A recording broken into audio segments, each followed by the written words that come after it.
I am Robert Bermudez, the Chancellor of the University of the West Indies and a sub-chairman of the University Council. I am particularly pleased today that we are able to meet, with all of us joining digitally. It is an acknowledgement that we are living in different times. The University Council is the highest decision-making body of the University of the West Indies, and its deliberations have far-reaching implications. The university takes its role in Caribbean development seriously. And while respecting that this is not the best of times for our region and the world, the matters which we are going to consider today are critical for the sustainability of the institution and its continued service and leadership to the region, and needed to be addressed at this annual business meeting. We are fortunate that we are living in times where we can open up our deliberations to include our community. This indeed is part of the university's commitment to increased engagement and transparency and accountability to the region. On the matter of transparency and accountability, you may recall at the last occasion of our meeting, I noted the commencement of work of the Chancellor's Commission on Governance, Transparency and Accountability, a high-level committee with responsibility to review and make recommendations to improve the governance and administration of the university. I wish to take this opportunity to thank commissioners for their work over the last 12 months. As it wraps up its work agenda, I am sure we are all looking forward to its report. I must take a moment to reflect on the contribution of our university in the Caribbean fight against COVID-19. It is impressive to see the UWI scientific output, the UWI's output of faculty expertise, graduate students across spheres of discipline are all joined together in this Caribbean-wide fight. The fate of our region could have been much worse had our leaders not listened to the science, originating from entities such as our very own George Allain Center for Chronic Disease Research, which serves as an observatory providing epidemic modeling to estimate the projected impact on the healthcare system of the Caribbean countries. Daily surveillance and modeling reports offer details on confirmed COVID-19 cases and outbreak rates in 20 Caribbean countries, which continue to serve as critical input to aid informed decision-making in the epidemic response. As Chancellor, I am immensely proud of our graduates on the front line, particularly those in public service. Our doctors, nurses, and other professionals trained at the UWI are a shining tribute to this university. I am also pleased that so many of our faculty and staff are helping the regional governments in their responses. At times such as these, there is no more laudable endeavor than public and community service. I congratulate them all. At home, within our campuses, the resilience of our staff and students has been nothing short of remarkable.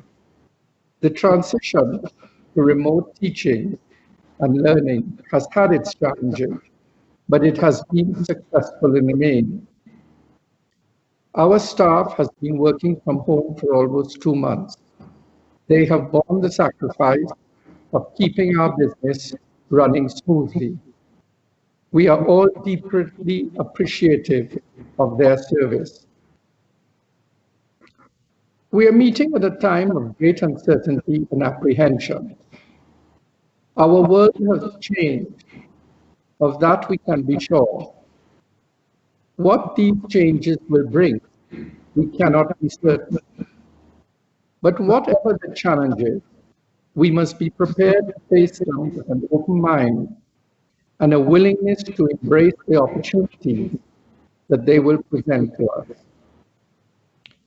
Once we get a handle on the public health crisis, we will be faced with economic challenges on a scale that we have never experienced. Tourism, the mainstay of the region, has been effectively shut down and will only resume slowly over time. Our citizens abroad, on whom so many of us depend, are being equally affected by both the health and economic crisis.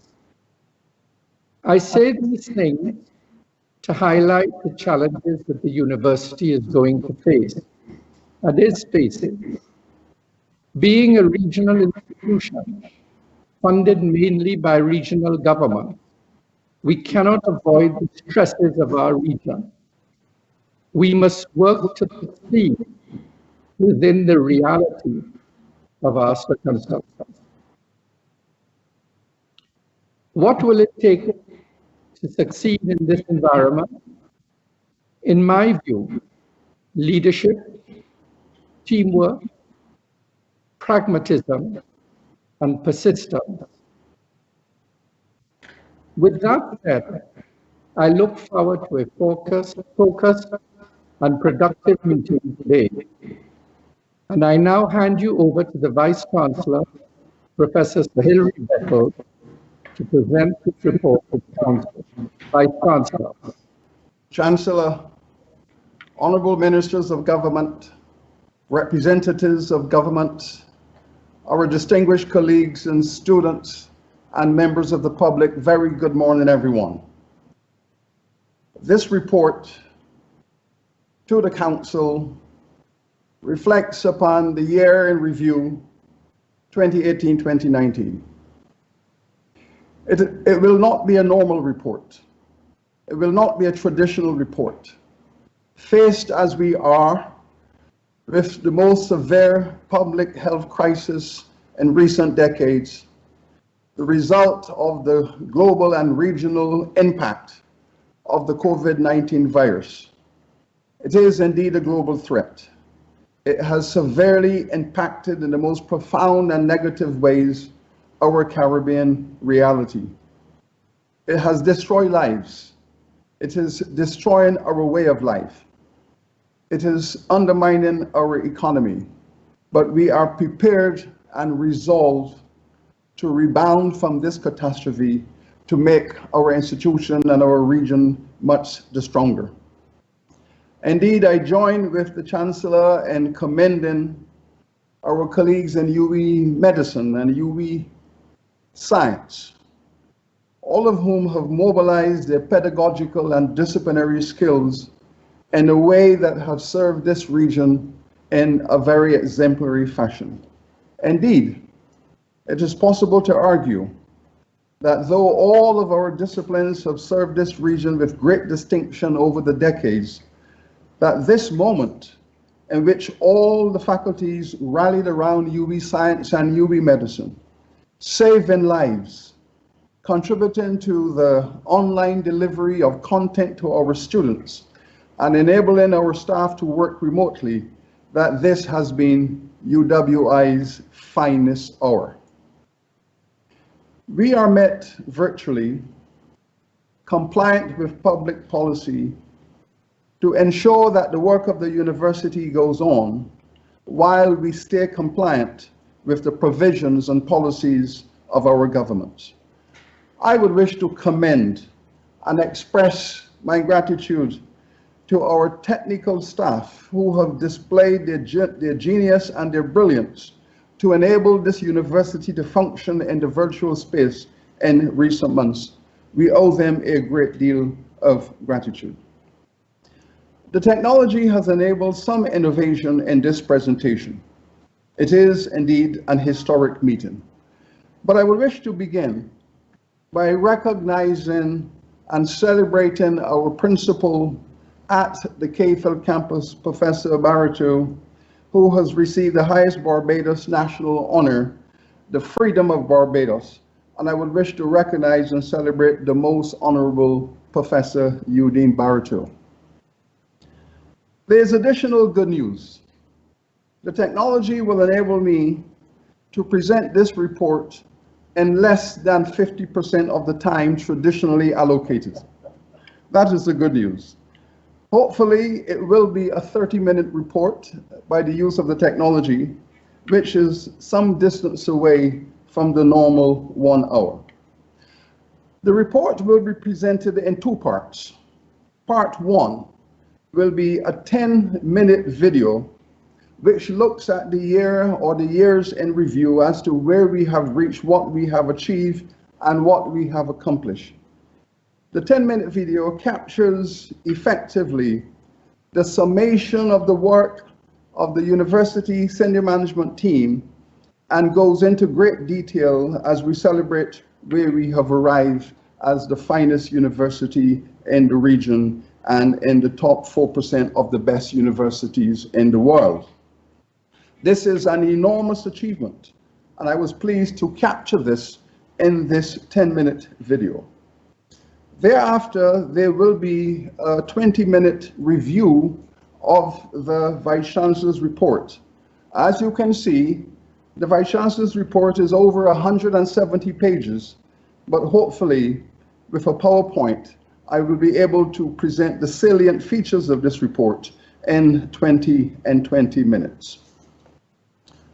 Chancellor, in 2015, when I was invited by the University Council to take responsibility for the role of the Vice-Chancellorship, I met with the heads of governments.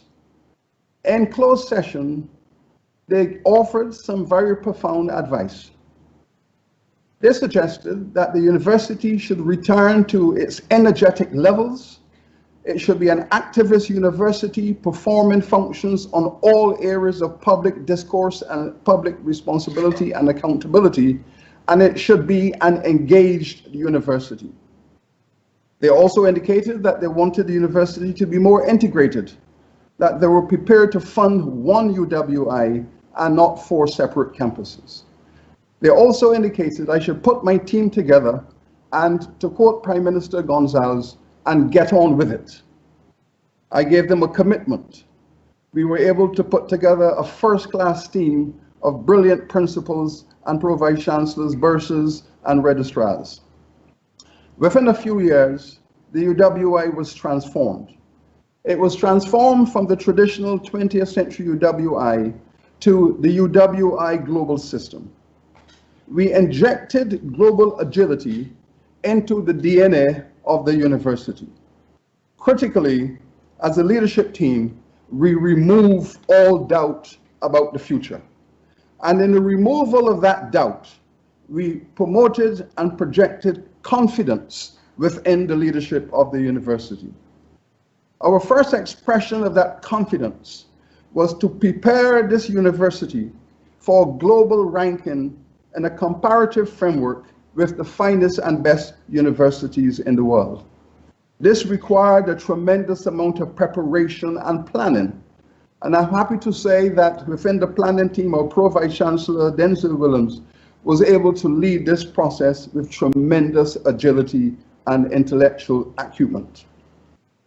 It was a work that required the full mobilization of the legacy of the university, its enormous history, and to locate that legacy within the context of our strategic plan, and to prepare every faculty, every department, prepare them all for their comparative global rankings. Our debut was outstanding.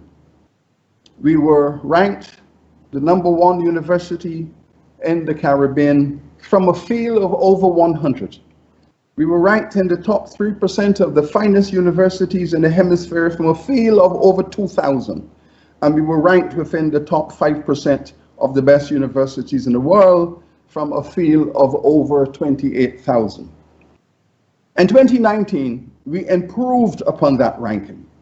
Persistent, more detailed hard work, enable us to maintain our top position in the region, to move up into the top 2% of the finest universities in the hemisphere, and in the top 4% of the best universities in the world.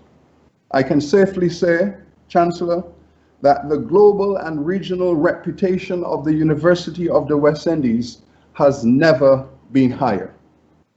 We did it. And I wish to offer congratulations to all of my colleagues who have worked so very hard to enable our university to journey to the top. Indeed, I now invite you to watch this documentation produced by UWITV that captures this phenomenal journey to the top. And indeed, the documentation is called just that, UWI, the journey to the top. I now invite you to view this video. Thank you.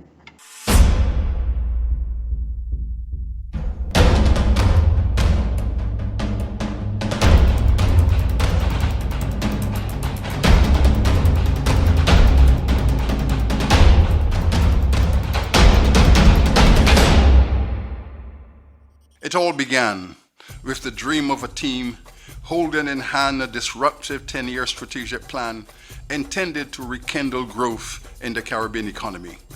A strategy to refashion an excellent academy, the University of the West Indies, now 7 decades deep in service to its community. With an objective to lead it beyond its historic legacy, to grasp its long-desired destiny.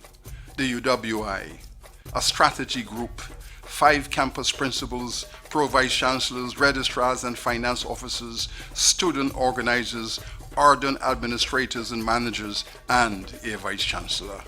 Backed by 17 Caribbean governments, supported by tested global partners, over a dozen distinguished universities, and a network of determined development donors. The plan, bold and courageous, was to take it to a place it had never before inhabited, to the top, there to dwell among the best, the world's best. For 5 arduous years, it was prepared to take international ranking tests. It did emerge at the top with the very best.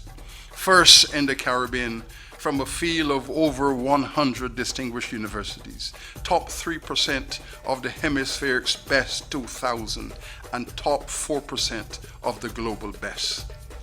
The journey to the top took 1,000 steps, each a calculated choice, options for opportunities, rising on the shoulders of veterans and stalwarts, hundreds of men and women who fought heroically through the colonial phase to arrive at this stage. Revitalized with a one UWI vision, the UWI was launched upon its next voyage, leaving behind, with solemn celebration, the ancestral university of the prior century. Upward and onward, the new UWI was forged and refashioned as a university system, a system with multiple sectors, local and global. A 21st century university system redesigned to meet the region's future needs, guided by its AAA strategic plan with pillars of access, alignment and agility, a vehicle for the voyage along the higher education highways of the future. First came the restructuring and refocusing of the open campus, and finally a 5th campus led by Principal Griffith, experience in action, erupting in the 5 islands community of Antigua and Barbuda and bearing its name. But in between, 8 new global university centers planned in partnership with the best universities. With the State University of New York, a joint center for leadership and sustainable development. In China, with the Global Institute for Software Technology, a joint center to train Caribbean software engineers in the sizzling technology park of Suzhou. In Africa, with the University of Lagos, Nigeria, a center for culture and arts, And in South Africa, with the University of Johannesburg, a joint center for global African studies. In Canada, with Brock University, a center for Canada-Caribbean studies. In Cuba, with the University of Havana, an institute for sustainable development of the Caribbean peoples. In England, with Coventry University, a joint center for industry academic partnerships. In Scotland, the UWI University of Glasgow Centre for Research and Reparatory Justice, making history, the first university to apologize for enrichment from slavery and agreeing to pay reparations. And in the making, 2 new centres, one in the European Union to foster Caribbean post-Brexit interests, the other in South America, in Colombia, a joint teaching and research project at the University of the Andes. Finally, UWI rose as a founding partner in the 10-member University of Miami-based Hemispheric University Consortium, an online strategy to revolutionize research collaboration across the hemisphere. The UWI system then is a re-engineered global enterprise rooted in the Caribbean with a Caribbean mandate. While forging a bright future, it is sweeping away the dark colonial past. First, it institutionalized a gender policy, empowering and celebrating women within the system. Then Milner Hall, symbol of a celebrated imperial apartheid era, now erased and renamed by resident students, Freedom Hall, a lesson in liberation. Repatriated to regional justice, the role and function of the Queen of England as our visitor. Finally, a Center for Reparations Research and the P.J. Patterson Center for Africa-Caribbean Advocacy, established to promote and guide the completion of the decolonization process. The UWI system, a new academic enterprise, transformed to better serve and sustain the transformation of the Caribbean region. The journey to the top was principally driven by programs with specific pedagogical purposes to protect and propel the people of the region. See, for example, the excellence of UWI Medicine and UWI Science active in the field, side by side with governments, fighting the war against viral pandemics.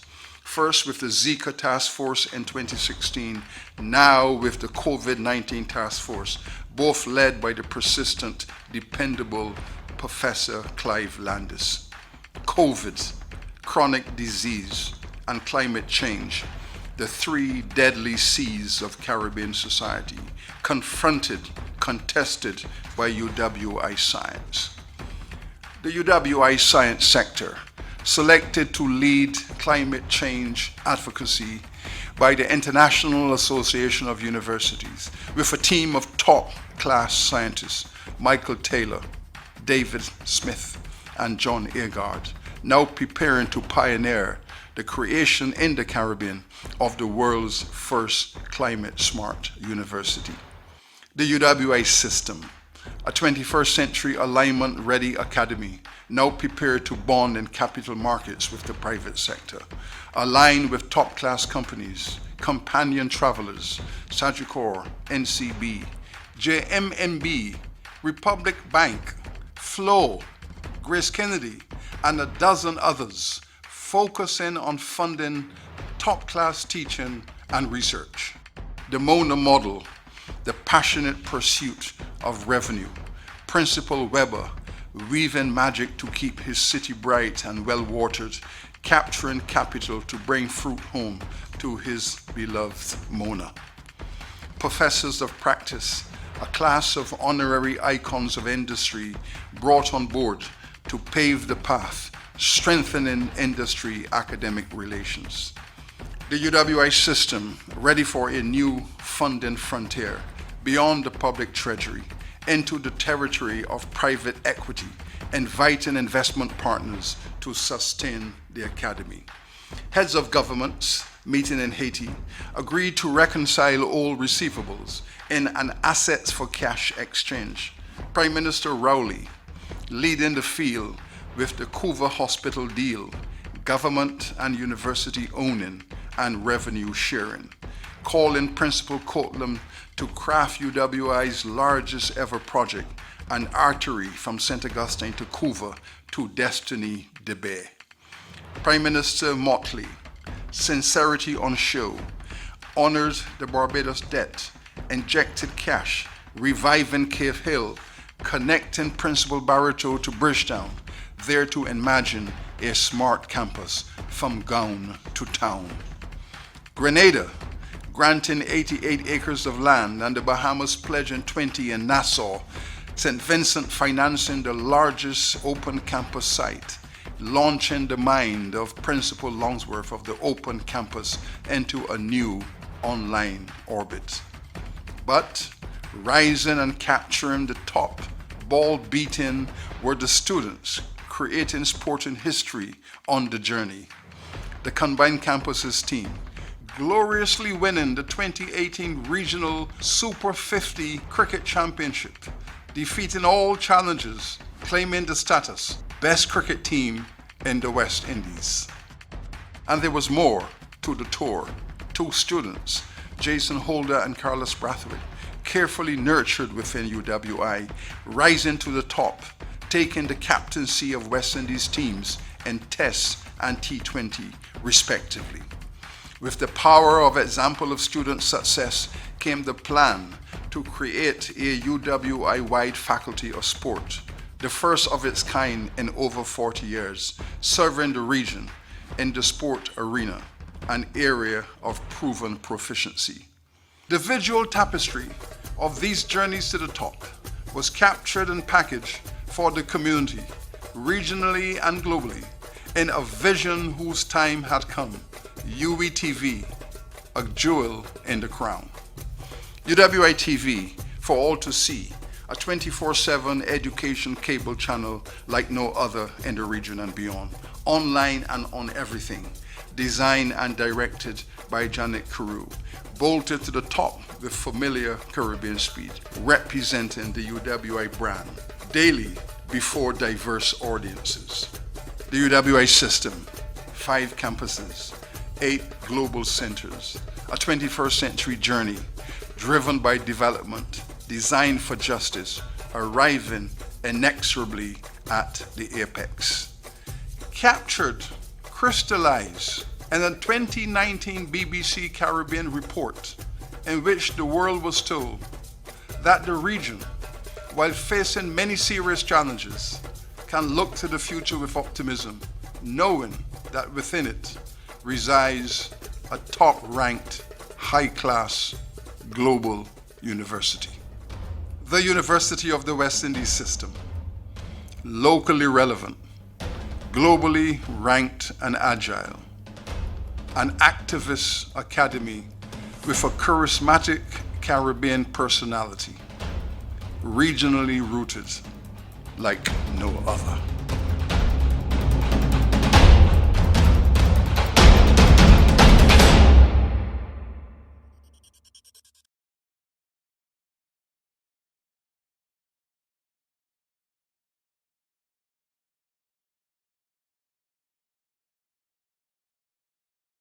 Colleagues,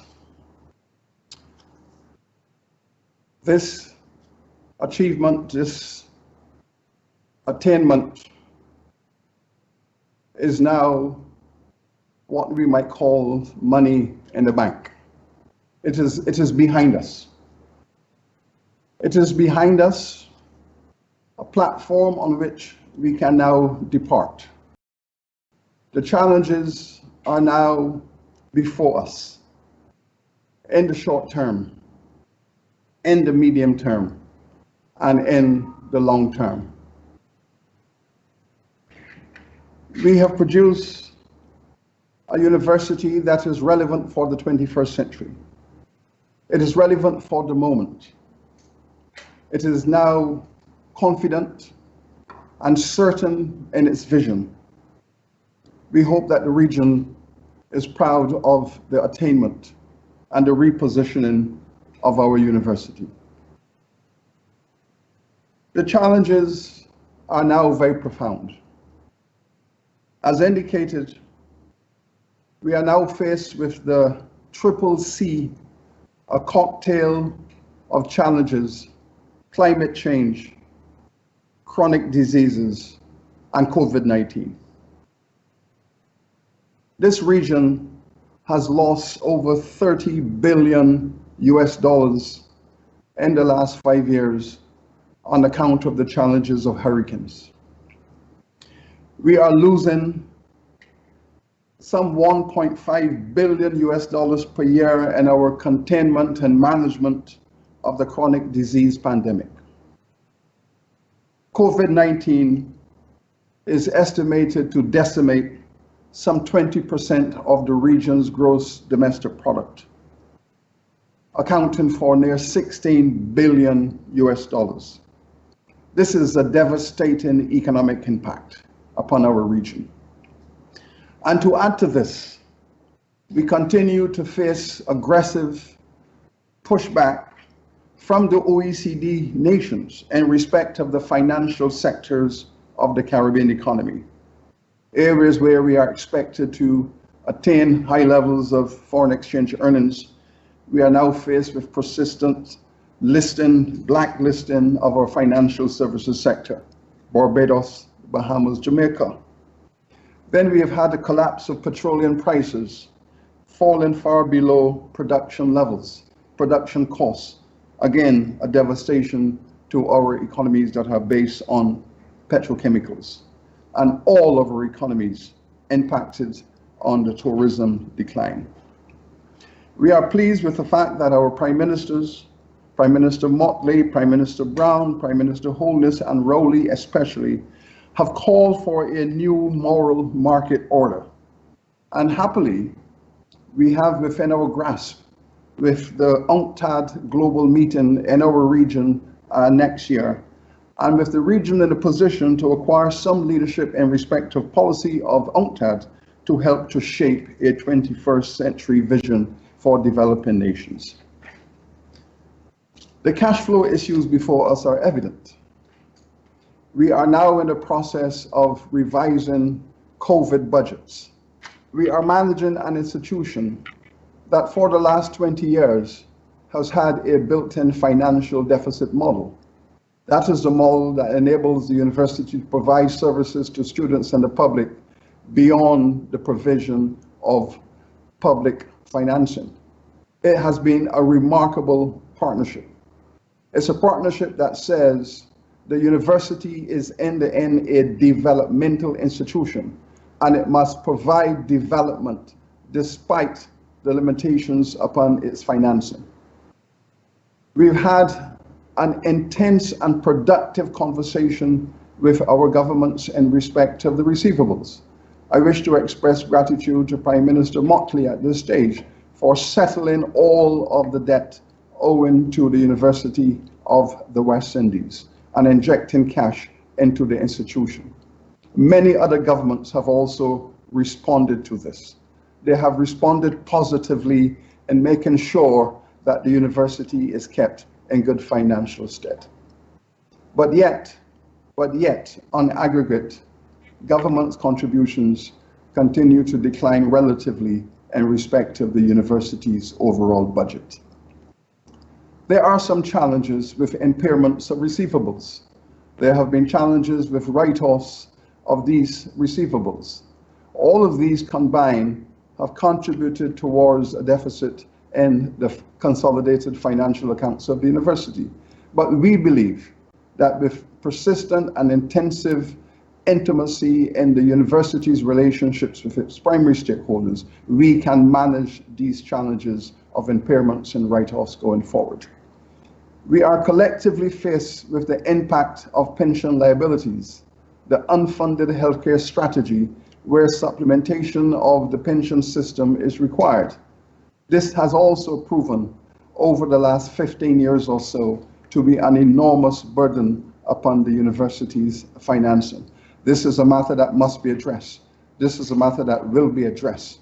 This is a matter that will be addressed between ourselves and our governments to ensure that while we provide effective pension care for all of our staff, that we revisit the model upon which we are doing so. And so intimacy between the UWI and the government more than ever will be required to address these challenges in the next year or two. We have looked at alternate financial systems and models over the last year. Going into retreat, the university management took a decision some 6 months before the COVID pandemic, and we realized that it was necessary for the university to cut its expenditure in critical areas of its operation. And thus, we came out of that retreat with a vision to cut our expenditure by 10% in the next 2 years. That was pre-COVID. That was pre-COVID. Now we're faced with an even more difficult and insidious circumstance. We looked at the matter of how to handle our receivables, how we can securitize those balances to provide a funding structure to enable resources to flow into the university. That is still under consideration. Very proud, however, of the agreement that was made at the heads of governments, in which governments agreed that in instances where substantial receivables were owed to the university, we could participate in an asset for cash exchange. That has yielded tremendous benefits already, and in the video, you would have seen that Prime Minister Rowley was first out of the block in that regard, and making the Couva Hospital an enormously expensive and state-of-the-art hospital to make it available to the university as part of its future revenue streams. We have looked at the issue of corporate funding, debt and equity. There's a tremendous appetite for this relationship. Indeed, we carefully nurtured this relationship by conducting a series of workshops and seminars with the entrepreneurs of this region, and the appetite to engage the University of the West Indies in this new funding frontier is very high indeed. I wish to express again my gratitude to all of the corporate leaders of this region who came to the university's support and who have pledged their support for the university in going forward and making equity and debt investments in the university in order to facilitate its income generating streams. I thank also all of those leaders of the multilateral agencies who have participated in funding our research, helping us to develop a revenue stream that enable our professors to do the work of this university. And so we have looked at all of these alternate models. We have participated in conversations about the future, and we are now certain that the next step in the funding revolution of this university will be a move towards corporate funding in both equity markets and debt relationships. And here we have this significant investment. This project, this 600 million TT dollars structure, this enormous public hospital, the greatest single investment that has been made in the university by way of a facility over the decades. It is indeed extremely commendable, and we thank Prime Minister Rowley and his government for stepping up and bringing this investment to the university as evidence of his commitment and concern for the financial future of the university. But the COVID corrosion has been significant. We have seen how GDP is expected to contract by 3%, 7% in Jamaica and Barbados, according to some figures. We have looked again at the impact. We have studied how this virus is going to impact upon commodity prices, tourism subversion. We have analyzed all aspects of the economic implication of this pandemic-driven recession. And we have looked at it within the context of the future of the university. How do we sustain the magnificence of this institution in this threatening and subversive reality? There is no doubt that the governments and people of this region must continue to see this pandemic as an existential threat to Caribbean civilization. The parallels are indeed striking. I think I owe it to the region and the institution to draw attention to the parallels between our university and our cricket culture. 4 years ago, I was asked to prepare a book that looks at the explanation of the collapse of West Indies cricket from awesome to awful, to gather together all of the theories, all the explanations to provide a coherent academic explanation. I wish to draw attention to this quotation. The history of the region is scarred by the awful narrative of the rise and fall of excellence as an inspiring standard, and indeed of the institutions that gave form and meaning to it. Development is about the sustainability of excellence and its host institutions. What rises from our hard effort should be nurtured and annexed for the next generation. There are those who would argue that this threat to our economy, this threat to our political sovereignty, will indeed adversely affect all of the institutions within the Caribbean world. I would wish to argue not. I would wish to argue that hard examples and lessons have been learnt from the fall of West Indies cricket as an excellent performing institution. And I would argue that we will not indeed enable this to happen to our university. And the work has already started. The work has already started. Last week, at the University Grants Committee, it would recognize that the UGC, the funding body of this university, ought to be restructured to work with us to get through this pandemic. I wish to congratulate Chairman Mbair, Minister of Finance for Trinidad and Tobago, for taking a leadership view and helping us to restructure and indeed reorganize the UGC to take us through the next 2 years. Chairman Mbair has agreed that a subcommittee should be established so that we move away from the tradition of the annual UGC meetings in which the UGC meets, approve funding models, and we meet again the following year. This is not the model to get us through this pandemic. Our university is absolutely certain that it is only the close, intensive care management approach that will get us through this difficulty, that will work hand in glove with all of our governments who provide these very scarce and diminishing resources, to work together as a team, quarter by quarter, until we are able to put our economies back on track and keep our university flying high. It will require the strategic ongoing management of cash flow within the university. Already, we are feeling that crunch within the resources of the institution. It's the only way that our region can come together to help itself to collectively imagine a post-COVID world. University at the center of that conversation, assisting our governments on all fronts and all levels, sleeves rolled up, down in the trenches, helping this regional economy to be restored to good health. And in the process, protecting the global ranking and the global quality of this university. I therefore wish to conclude by thanking again Minister Mbair for his leadership and for his willingness to help us to revise a strategy to enable the UGC to function much more closely with the university and taking us through this COVID period. The university's leadership is confident that we will not only endure, but we will prosper at the end of this exercise. We are confident.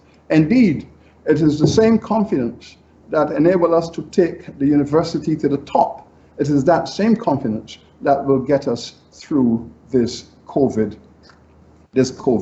pandemic. I wish to express again my gratitude to UWI Science, UWI Medicine, and indeed the humanities, the social sciences that have all pitched in. What we have seen in the last 3 months is the mobilization of the entire intellectual and pedagogical capacity of this university, working around the COVID task force. There are very important lessons to be learned. That when this region is threatened, this university is activated at an even higher level. And I've stated before, what I have witnessed in the last 3 months, I can safely say that despite all of the golden eras of all the various disciplines, this last 3 months have been the UWI's finest honor, in which it demonstrates to the region and to the world that this region is for us to protect. This region is for us to join with our leaders to ensure that we avoid the deepest catastrophes that are facing us. We wish, therefore, to thank our governments for their understanding and for their support, that intimacy more than ever is now required in the micromanagement of all of the affairs of our university, building trust, building accountability. We will come back to the university's grants committee with COVID budgets. We will cut our expenditure significantly as our governments would expect us to do. We will do this, and we will bring new COVID budgets back to the University Grants Committee for approval, and then to begin the process of rolling out a new era, a new future in which we manage our university's resources, policies, and programs skillfully, helping the institution to maintain its global status while working hand in glove within the government's fiscal and financial parameters. I end with this statement, Chancellor. Oftentimes, as we travel around the world, as we enter into other universities in the North Atlantic developed economies and other parts of the world, the question is always put to us. I have had to answer this question on dozens of occasions. How is it that the UWI has developed and maintained its status as an elite ranking university located in a part of the world economy that has not had sustained economic growth for 30 years? How have we been able to achieve this? Arguably, we're the only university in a developing part of the world faced with these kinds of historic challenges that has been able to achieve this status. How have we been able to do it? And the answer is obvious. We have maintained and celebrated deep stakeholder commitment to this university. We have had focused leadership within our university, and we have had the power of the dedicated, unwavering colleagues who have stood by their university in the deepest moments of doubt in order to remove all despair and build confidence for the future. We are confident, Chancellor, that these challenges before us, that we have been prepared to deal with them, that we are motivated to deal with them. We are confident that in this intimate environment of working closely with our governments and our private sectors, that we will maintain the standing and status of this university as we assist our governments to move through this process of restructuring and reopening our economies. We are confident that we can achieve this. And so, in summary then, we have had a very good past 2 years.